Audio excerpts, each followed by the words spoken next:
Hello government officers, welcome to விருச்சம் TNPSC. So இந்த வருஷத்துக்கான குரூப் 2க்கான கட் ஆஃப் என்னவா வரும், அதுக்கப்புறம் மெயின்ஸ் படிக்கிறதுக்கு டைம் கிடைக்குமா, இப்போ இருந்தே நான் மெயின்ஸுக்கு ப்ரிப்பேர் பண்ணணுமா, இல்லை 50 நாளில் குரூப் 2 ப்ரிலிம்ஸுக்கு மட்டும் நான் படிக்கட்டுமான்னு சொல்லிட்டு நிறைய பேர் நிறைய டவுட்ஸ் கேட்குறீங்க. ஸோ அதுக்கான ஒரு கிளாரிஃபிகேஷனுக்காக தான் இந்த வீடியோ.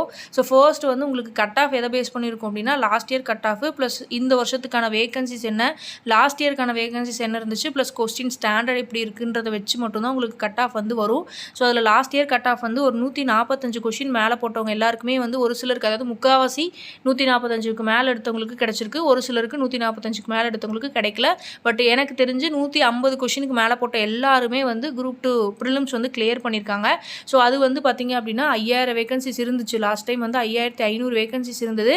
இந்த தடவை வெறும் 2030 வேகன்சிஸ் தான் இருக்குது. அப்படிங்கிற பட்சத்தில் உங்களுக்கு அதிகபட்சம் 25000 பேர் தான் உங்களுக்கு அப்ளை பண்ண 7,90,376 பேரில் உங்களுக்கு வெறும் 25,000 பேர் மட்டும்தான் மெயின்ஸுக்கு வந்து செலக்ட் ஆக போகிறாங்க. இந்த 7 லட்சம் 8 லட்சம் பேர் அப்ளை பண்ணியிருக்காங்கங்கும்போது எனக்கு தெரிஞ்ச ஒரு 3 லட்சம் பேர் மட்டும்தான் நல்லா படிக்கிறவங்களா இருப்பாங்க. அதுலேயும் உங்களுக்கு இன்னும் நல்லா படிக்கிறவங்க 1.5 லட்சம் பேர் தான் வந்து இதுக்குன்னே உட்காந்து படிக்கிறவங்க, ரொம்ப கான்சன்ட்ரேஷன் பண்ணி படிக்கிறவங்க இந்த 1.5 லட்சம் பேர் தான் இருப்பாங்க. அந்த 1.5 லட்சம் பேரில் நீங்கள் 25,000 பேருக்குள்ளே இருக்கணும் அப்படின்னா நீங்கள் கட் ஆஃப் வந்து கண்டிப்பாக ஒரு 150 to 155க்கு மேலே எடுக்கணும். அப்படி எடுத்தால் மட்டும்தான் உங்களுக்கு வந்து 2A வந்து கிளியர் ஆகும். ஏன்னா லாஸ்ட் டைம் 5500 வேகன்சிஸ் இருந்துச்சு, இந்த தடவை வெறும் 2030 வேகன்சிஸ் தான் இருக்குது. இந்த வருஷம் இன்னும் காம்படிஷன் கூட. அப்படிங்கும்போது நீங்கள் எய்ம் பண்ணுறதே ஒரு 160 கொஷினுக்கு மேலே எய்ம் பண்ணணும். 155 கொஷினுக்கு மேலே இருந்துச்சு அப்படின்னா நீங்கள் தைரியமாக எக்ஸாம் எழுதி முடிச்ச அன்னைக்கே நீங்கள் கூட வேறு ஒரு இன்ஸ்டியூட்டில் போயிட்டு ஜாயின் பண்ணி மெயின்ஸுக்கு படிக்க ஆரம்பிக்கலாம். இன்கேஸ் 150 கொஷினுக்கு மேலே தான் இருக்குது அப்படின்னா நீங்கள் ரிசல்ட் வர வரைக்கும் வெயிட் பண்ணணும். அதுக்கப்புறம் உங்களோட மண்டையை போட்டு நீங்கள் பிச்சுக்கணும். ஸோ இந்த மாதிரி நிறைய பிரச்சனை இருக்குது. ஸோ அதனால் வந்து 155 கொஷினுக்கு மேலே நீங்கள் போட்டுக்கணும்.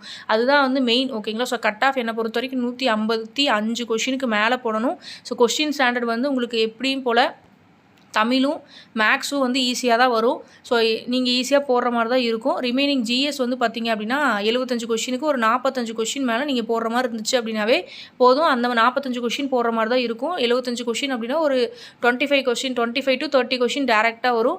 அதுக்கப்புறம் ஒரு 50% உங்களுக்கு இன்டேரக்டாக வரும். ஒரு 10-20% உங்களுக்கு தெரியாத மாதிரி தான் வரும். ஓகேங்களா? ஸோ இதுதான் கொஷின் ஸ்டாண்டர்ட் இருக்க போது. ஸோ உங்களோட மைண்டில் நீங்கள் ஃபிக்ஸ் பண்ணிக்கோங்க. கட் ஆஃப் 155 அப்படின்றது தான் இருக்கணும். ஓகேங்களா? ஸோ நீங்கள் 2 எக்ஸாமுக்கு செலக்ட் ஆகணும், 2க்கும் செலக்ட் ஆகணும், 2Aக்கும் செலக்ட் ஆகணும் அப்படின்னா டாப்பில் இருக்கக்கூடிய 5000 அதாவது 5000 பேர் எப்படி அப்படின்னா டாப்பில் வந்து உங்களுக்கு ஒரு 500 வேகன்சிஸ் தான் 2க்கு வந்து ஒதுக்கியிருக்காங்க. ஓகேங்களா? குரூப் 2க்கு ஒதுக்கி இருக்கிறது வந்து வெறும் 500 வேகன்சிஸ் தான் இருக்குது. குரூப் 2Aக்கு தான் வந்து ரிமைனிங் இருக்கக்கூடிய 1500 வேகன்சிஸ் இருக்குது. ஸோ அப்போது 500 வேகன்சி அப்படின்னா 1:10 எடுத்துக்கோங்க.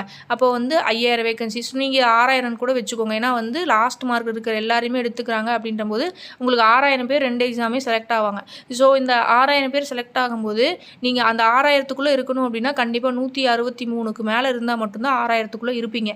155க்கு மேலே இருந்தீங்க அப்படின்னா 25,000க்குள்ளே இருப்பீங்க. ஸோ இதுதான் வந்து ஃபேக்ட்டு. ஸோ அதனால் உங்களோட கட் ஆஃப் 155க்கு மேலே 2A மட்டும் எனக்கு கிளியர் பண்ணால் போதும் அப்படிங்கிறவங்க 2A மட்டும் கிளியர் பண்ணால் போதும் அப்படின்னு நினைக்கிறவங்க 155 கொஷினுக்கு மேலே எடுக்கணும். எனக்கு 2வும் கிளியர் ஆகணும் அப்படின்னா 163 கொஷினுக்கு மேலே எடுக்கணும். ஸோ இப்படி எடுத்திருந்தால் மட்டும்தான் நீங்கள் 2த்துக்கும் எலிஜிபிள் ஆவீங்க. ஓகேங்களா? ஸோ அடுத்து வந்து பார்த்திங்க அப்படின்னா ஸோ நீங்கள் அந்த 163 கான்சன்ட்ரேஷன் பண்ணணும் அப்படின்னா 170 160க்கு மேலே பண்ணணும் அப்படின்னா தமிழில் குறைஞ்சபட்சம் 90, அதிகபட்சம் அது குறைஞ்சபட்சம் நீங்கள் 90க்கு கீழே குறையவே கூடாது. ஏன்னா வந்து தமிழில் தான் ஈஸியாக ஸ்கோர் பண்ண முடியும். ஸோ ஜிஎஸ்சில் வந்து ஸ்கோர் பண்ணுறது கஷ்டம். ஏன்னா எப்படியோ 20% கொஷின் நமக்கு தெரியாமல் வரப்போகுது. கரண்ட் அஃபேர்ஸ்லேருந்து எப்படி வருதுன்னு தெரியாது. போட்ட எல்லா கொஷினும் ஸ்டேட்மெண்ட்டாக கேட்டாங்க அப்படின்னா ஜிஎஸ்சில் வந்து ஸ்கோர் எடுக்கிறது கஷ்டம். ஸோ அதனால் தமிழில் முடிஞ்ச அளவுக்கு வந்து 90 to 95க்குள்ளே கம்மியான ஸ்கோரே உங்களுக்கு 90 to 95க்குள்ளே வந்து ஃபிக்ஸ் பண்ணிக்கோங்க. ஓகேங்களா? மேக்ஸில் குறைஞ்சபட்சம் 23 கொஷின் 22 கொஷின் போட்டணும். 25 கொஷினுமே நீங்கள் போடுற மாதிரி தான் இருக்கும். ஓகேங்களா? ஏன்னா வந்து தமிழ் இருக்கனால தமிழுக்கு நீங்கள் 1 hour ஸ்பெண்ட் பண்ணால் கூட மேக்ஸுக்குன்னு 1/2 மணி நேரம் 3/4 மணி நேரம் ஸ்பெண்ட் பண்ணிடலாம். ரிமைனிங் இருக்கக்கூடிய 1.25 மணி நேரத்தில் அழகாக நீங்கள் ஜிஎஸ் எழுதிடலாம். ஓகேங்களா? ஸோ அதனால் டைம் நிறைய இருக்கும் மேக்ஸுக்கு. ஸோ வந்து நீங்கள் டெய்லி ஒவ்வொரு கொஷின் வந்து போட்டு பாருங்கள். ஜிஎஸ்சில் ஒரு 40 கொஷினுக்கு மேலே நீங்கள் போடுற இந்த மாதிரி, அதாவது தமிழில் 90க்கு மேலே 95, மேக்ஸில் 25 இல்லை 20க்கு மேலே இருந்துச்சு அப்படின்னா ஜிஎஸ்ல ஒரு 40 கொஷின் நீங்கள் இப்போ எய்ம் பண்ணீங்க 40 கொஷின் போட்டிங்க அப்படின்னா உங்களுக்கு அழகாக 160க்கு மேலே வந்துடும். ஸோ அதனால் இப்படி நீங்கள் எய்ம் பண்ணி படிச்சுங்க. இந்த 40 கொஷின் வந்து ஈஸியாக நீங்கள் அந்த 100 கொஷின் 100 இம்பார்ட்டன்ட் லெசன்ஸ் பிடிஎஃப் இருக்குது இல்லைங்களா, அதை நீங்கள் தரவு பண்ணிட்டீங்க அப்படின்னாவே இந்த 40 கொஷின் அப்படின்றது ஈஸியாக வந்து கிளியர் ஆயிரும். ஓகேங்களா. ஸோ இந்த மாதிரி நீங்கள் கான்சன்ட்ரேஷன் பண்ணி படிச்சிங்க அப்படின்னா போதுமானதாக இருக்கும்.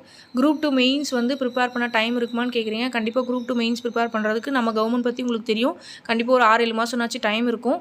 அதுக்கப்புறம் நீங்கள் இப்போ வந்து இந்த 50 நாள் நீங்கள் ஏன்னா வந்து மெயின்ஸ் ப்ரிப்பரேஷன் வந்துக்கு டைம் வேணும், நான் மெயின் ப்ரிப்பரேஷனுக்கு போகணும் அப்படின்னாவே நீங்கள் ப்ரிலிம்ஸ் நல்லா வந்து பண்ணியிருந்தால் மட்டும்தான் மெயின்ஸ் ப்ரிப்பரேஷன் பண்ண முடியும். நீங்கள் இப்போ இருந்தே மெயின்ஸ் ப்ரிப்பரேஷன் ஸ்டார்ட் பண்ணுறேன்னு சொல்லி ப்ரிலிம்ஸில் கோட்டை விட்டுறக்கூடாது. ஸோ அதனால் நான் சொல்கிறேன், இந்த 50 நாள் நீங்கள் தயவு செஞ்சு ப்ரிலிம்ஸுக்கு நல்லா கான்சன்ட்ரேஷன் பண்ணுங்கள். ஏன்னா வந்துட்டு காம்படிஷன் நிறைய கூடிட்டே இருக்குது. அப்படிங்கும்போது நீங்கள் எவ்வளோ தூரம் எக்யூப் ஆகணும், எவ்வளோ தூரம் அப்டேட் ஆகணுன்றது யோசிச்சுக்கோங்க. ஸோ அதனால் மெயின்ஸை பற்றிலாம் அப்புறம் யோசிச்சுக்கலாம். மெயின்ஸுக்கு டைம் இருக்குது. அவங்க ஒரு டிராஃப்ட் ஒன்று வெளியிட்டிருந்தாங்க இல்லைங்களா, அந்த டிராஃப்டில் மெயின்ஸ் எக்ஸாம் எப்போ இருக்குதுன்னு பாருங்களேன். மெயின்ஸ் எக்ஸாம் 5ஆம் தேதி 6ஆம் மாதம், அதாவது ஜூன் மாதம் வந்து உங்களுக்கு அடுத்த வருஷம் ஜூன் மாதம், இந்த வருஷம் செப்டம்பரில் எழுதி உங்களுக்கு அடுத்த வருஷம் ஜூன் மாதத்தில் தான் அவங்க கண்டக்ட் பண்ணுறோன்னு சொல்லி ஒரு டிராஃப்ட் போட்டிருக்காங்க. இன்கேஸ் இது 2 மாதம் முன்னாடி, அதாவது இது தள்ளி போகிறதுக்கு சான்ஸ் இருக்குது, முன்னாடி வரதுக்கு சான்சஸே இல்லை. இன்கேஸ் முன்னாடி வந்தாலும் உங்களுக்கு ஏப்ரல் மாதம் தான் மெயின்ஸ் நடக்கும். ஏன்னா குரூப் 4ஓட ரிசல்ட் விட்டுட்டு தான் உங்களுக்கு குரூப் 2ஓட ப்ரிலிம்ஸ் ரிசல்ட் வரும். ஸோ குரூப் 4ஓட ரிசல்ட்ஸே உங்களுக்கு ஜனவரியில் தான் வரும். அப்போ உங்களுக்கு ஜனவரியில் தான் வந்து மேபி ஜனவரி இல்லைனா பிப்ரவரியில் தான் உங்களுக்கு குரூப் 2க்கான ரிசல்ட்ஸ் வரும். அப்போ மெயின்ஸ் வந்து கண்டிப்பாக ஏப்ரல், மே, ஜூன் இந்த 3 மாதத்தில் தான் நடக்கிறதுக்கு டைம் இருக்குது. ஸோ அதனால் நீங்கள் எக்ஸாம் எழுதி முடிச்சு அடுத்த நாள்லேருந்தே மெயின்ஸுக்கு படிக்கணும்னு நினைக்கிறவங்க தயவு செஞ்சு 155 கொஷினுக்கு மேலே இருந்தால் மட்டும்தான் நீங்கள் போயிட்டு ஒரு அகாடமியில் சேரணும். 150க்கு மேலே இருந்துச்சு அப்படின்னா தயவு செஞ்சு போய் சேராதீங்க. ஏன்னா லாஸ்ட் டைமே நிறைய பேர் வந்து கிடைக்கும்னு நினச்சி போய் அகாடமியில் சேர்ந்து ஃபுல்லாக அது ஒரு சிலருக்கு வேஸ்ட் ஆயிடுச்சு. ஸோ அதனால் நான் சொல்கிறேன், நீங்கள் 155க்கு மேலே இருந்துச்சுன்னா அகாடமியில் போய் சேருங்க. அண்ட் இந்த 50 டேஸில் கண்டிப்பாக கிளியர் பண்ண முடியும். நான் சொன்ன தமிழ் அண்ட் மேக்ஸுக்கு நல்லா ஃபோக்கஸ் பண்ணி படிங்க. அதில் குறைஞ்சபட்சம் 125 கொஷின் அதிகபட்சம் 125 கொஷின் கேட்குறாங்களா, தமிழில் ஒரு 100, மேக்ஸில் 25, ஸோ டோட்டலாக 125 கொஷின் அப்படின்னா நீங்கள் ஒரு 115 கொஷின் போட்டிங்கன்னா கூட இதில் ஒரு நீங்கள் ஜிஎஸில் ஒரு 40 கொஷின் போட்டால் கூட 155 கொஷின் வருது. அழகாக நீங்கள் போயிட்டு குரூப் 2ஏக்கு ப்ரிப்பேர் பண்ண ஸ்டார்ட் பண்ணிடலாம். ஸோ இதுதான் வந்துட்டு இந்த மாதிரி நீங்கள் ஃபோக்கஸ் பண்ணி படிங்க, ஈஸியாக வந்து கிளியர் பண்ணிடலாம். ஓகேங்களா. ஸோ இந்த வீடியோ யூஸ்ஃபுல்லாக இருக்குன்னு நினைக்கிறேன். யூஸ்ஃபுல்லாக இருந்துச்சு அப்படின்னா நீங்கள் வேறு ஏதாவது வீடியோஸ் வேணும், இல்லை வேறு ஏதாவது எனக்கு இந்த மாதிரி டவுட்ஸ் இருக்குது அப்படின்றது கீழே கமெண்ட் பாக்ஸில் கமெண்ட் பண்ணுங்கள். நான் அதுக்கேற்ற வீடியோஸ் கொடுத்துட்றேன். 50 நாளில் கண்டிப்பாக கிளியர் பண்ண முடியும். நான் சொன்னதை மட்டும் நீங்கள் ஃபாலோ பண்ணிங்க அப்படின்னா போதும். அங்கிட்டு இங்கிட்டுன்னு அதை சொல்கிறாங்க, இதை சொல்கிறாங்க, அந்த இதை படிக்கிறேன், இந்த இதை படிக்கிறேன்லாம் நீங்கள் டைம் வேஸ்ட் பண்ணிகிட்டு இருக்க வேண்டாம். கடைசி நேரத்தில் மெட்டீரியல்ஸும் வந்துட்டு கலெக்ட் பண்ணி அதுக்கும் டைம் வேஸ்ட் பண்ண வேண்டாம்.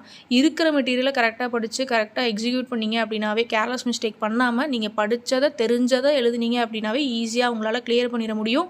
ஸோ எல்லாருக்குமே நான் ஆல் தி பெஸ்ட் சொல்லிக்கிறேன். அண்ட் அதுக்கப்புறம் வந்து பார்த்திங்க அப்படின்னா வேறு ஏதாவது வீடியோஸ் வேணும்னாலும் கமெண்ட் பாக்ஸில் போடுங்க. தேங்க்யூ.